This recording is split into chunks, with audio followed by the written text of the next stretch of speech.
Okay, this is a video to Bossman103. Um, I think you're missing the point entirely. Okay, one, um, you talk about the Bible conspiracy theories, the conspiracy theories that the Bible was made, like, purposely made up of other religions, No, no, no, no, no. You're misunderstanding.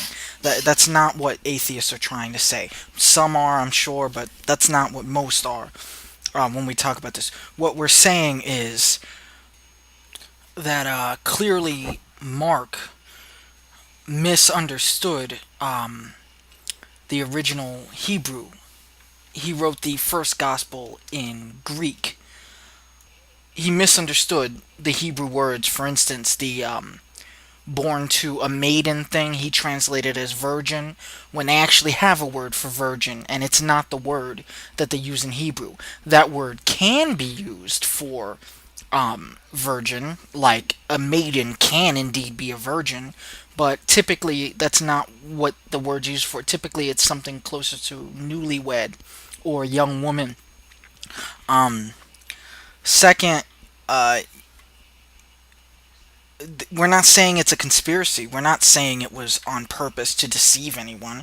We're saying there's no more divinity to the Bible than there is to any other book. It is um, that there were repeating themes before Christianity. You pointed out, you showed a video about how the Egyptian thing, that's actually the weakest of the examples. There's a lot of inaccuracy in that Egypt thing, but there are other virgin birth stories in other religions. People say that that Judaism that Christians believe that Judaism is the oldest religion, therefore all those religions come from Judaism because they read the Jewish prophecy and they incorporated it into their thing. So it's possible for them to incorporate your religion into theirs, but the other way around is somehow a conspiracy. First, Judaism is not the oldest religion. Second of all, there are things in the New Testament that are closer to these repeated virgin birth stories that are not in the Jewish prophecy. Remember, if you actually ask someone who's schooled in Hebrew, of course, if someone's a Christian scholar, they're going to see it that way. They, no matter what, they have to believe, in order to be Christian, that the New Testament is a fulfillment of that prophecy. By definition, they're biased towards that if they're Christian and a Christian scholar, because that's part of what they have to believe. Whereas, I'm sure they'll know Greek, but if you're gonna ask someone about the Old Testament, you're gonna want to ask someone who's fluent in Hebrew. Um, you might say that that argument's not valid, but I'll get to that in a second because that's actually the guy you sent me to's argument. You gave me a link. There's a repeating virgin birth theme in other religions. Forget the Egyptian thing. I never used that in an argument because I thought that one was kind of dubious. Um, but the virgin birth thing is in the Hellenistic religions. Um, I cannot remember the other two, but I'm sure you've heard atheists say it over and over again.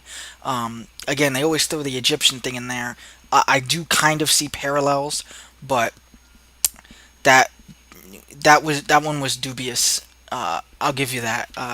That wasn't really the one that was that important anyway.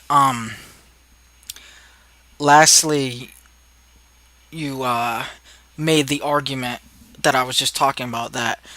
Um, n- oh yeah, you misunderstood what I was talking about with the thinking atheist. I didn't say he understands the Bible better than that guy you showed me. I was talking. I was talking only in regards to his category of the types of Christians. And it does kind of make sense in terms of how they argue. You have your warrior Christian, which will just yell over you. They will not give you a chance to talk. They'll be all caps on the internet. They seem like trolls, but they're really just they will not allow dissent. They will always delete your comments. They're the warrior Christians, usually younger people who just got into Christianity or people who are really deep into Christianity. They're yelling and screaming. You know, you got your feeler. um, who just feels, I know the Lord. You can only know it in your heart. You have to feel it. They don't care about evidence one way or the other, unless it supports their thing. But they just take it. They don't use that as their argument. They just like that it supports it. But when they argue for Christianity, talk about you'll feel more fulfilled. It'll make you, they're the feelers. Then you have the type you showed me, the scholar Christian. The Christian who has studied the Bible. Maybe he even has a degree in comparative religions. He knows Greek. But when you pit him against other biblical scholars who are not Christian, who show him that he's wrong, the only thing he can do is stare like a deer in the headlights, just like someone like William Lane Craig, or that other guy that Christians like a lot, who's actually not retarded like William Lane Craig is. He's actually more legitimate.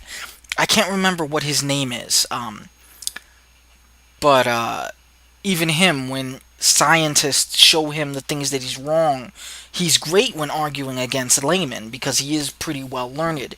But when someone who knows just as much as he does points out his mistakes, he's just like a deer in the headlights. He has no defense because he can't hide behind, well, you don't know Greek, or you get what I'm saying? That's the type of argument the guy you showed me. What's his name? I can't pronounce his name. You sent me his videos. You said I should confront Labarum Anb, unless you didn't spell his name correctly, but I'm gonna give you the benefit of the doubt. You that's the type of Christian he is, or it would seem like based on the video you showed me. I'm only basing it on that. He seems to be the scholarly type who talks about, all the atheists talk about things. He threw out that statement when atheists talk about, what, there are scholars in Hinduism. There are scholars. There used to be scholars in the Hellenistic religions, Islam. When you can argue against them, you argue amongst yourselves, then figure out which one of you are right, and then an atheist will give you some credit and will study your book specifically for 10 years because you won against the other religions. Until then, the amount you know about it is irrelevant if the basic premise of it is wrong. I can, for instance, let me talk about, and you're going to say this example is unfair, but at the moment I cannot think of a more cogent simile. Star Wars. I could tell you all about the Old Republic. I can tell you in detail how the Sith, how the Jedi, how the Antarian Rangers, I'm a nerd. I could tell you everything about it. You can criticize it and I can argue, well, that didn't happen. I read these books and blankety blank blank blank. But that doesn't make it true. You can, in 3 arguments, debunk everything I said. It's not real. You can point out the fundamentals. It's like, look, we see George Lucas right here. He's telling us he made this story up. Or let's say it's 100 years from now and George Lucas died. It's like, look, a lot of these things are from movies and other books that's made this story. Now, again, I know that might not be the fairest analogy, but I can't think of anything else right now. Basically, that's what these scholars are. They study the crap out of the Bible, but from within the Bible. They're from within that religion. Anything that can be shown, they're going to reject anything that is against their faith. They're starting from the conclusion. That's the scholar type. When he goes up against, he'll typically only debate those who know less than he does. When he goes up against someone who knows as much as he does about the Bible, he is like a deer in the headlights. I'm sorry, boss man. And just so you know, I'm not talking shit. NIV, King James, the New Living Translation, the Tanakh. Where is my New Oxford Annotated Bible? Damn it. Okay, I don't have that one right now, but Orthodox Study Bible. When I get to it, the Quran, a English translation of the Quran, And just because I find it amazingly beautiful, even though I don't find Islam beautiful at all, an actual Quran. I can't read a lick of it because I don't know whatever the hell this language is, I guess Arabic. But, so there. Can I claim to know as much as that guy? No, nowhere near as much as that guy. He's a grown up. He's like 30 or 40. He's spent years, probably like 10 to 15 or maybe even 20 years studying Christian theology. So again, I'm not going to claim to know as much as he does.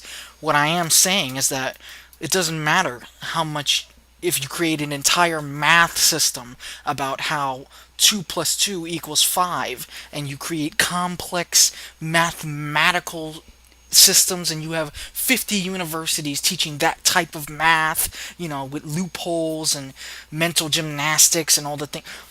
When it comes down to this, you can just say to that person, but 2 plus 2 doesn't equal 5, so your entire system is built on a faulty foundation. That's what atheists are trying to show when they talk about the repeated themes in religions before Judaism, yes, before Judaism, and before the New Testament. Yes, we know that the New Testament is based on the Old Testament. We're just saying that some other religions got mixed in there because the writers of the Old Testament didn't know Hebrew as well. I mean, the New Testament, I'm sorry. The writers of the New Testament, there's a limit to their knowledge. I'm sorry. They made mistakes.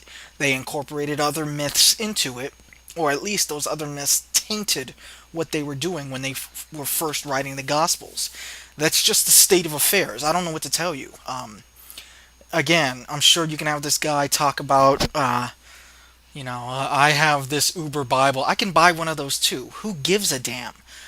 When you have a religion where you have entire denominations literally based on one line in the Bible, there are 30,000 denominations. Many of them are literally just based on one line of the Bible. If even one word gets changed, it's still not the same. If many things get changed, the virgin maiden thing is a big thing, and I haven't heard Christians say anything against that except just to deny that it's the case. You can't. Hebrew is a documented language. You're wrong. But anyway, that's enough of this. So I'm sorry, boss man. I'm sure that guy is a really smart guy, but one, you completely misunderstood what this whole argument is about. There's no conspiracy to mix other religions. No one's saying that. They're saying your religion is wrong. That's what atheists have always been arguing, that your foundation is based on a false premise. The premise that Jesus is Lord. He is not. I'm sorry, he just isn't. He's not the fulfillment of the Jewish prophecy. And the Jewish prophecy is irrelevant because there's no such thing as magic. Unless you can show otherwise, I'm sorry, there just isn't. Alright, I didn't mean to be rude or anything. I'm just passionate about this. Yeah. So, that's my clarification video to Bossman103. Until my next video, try to make the world a better place, and I will too.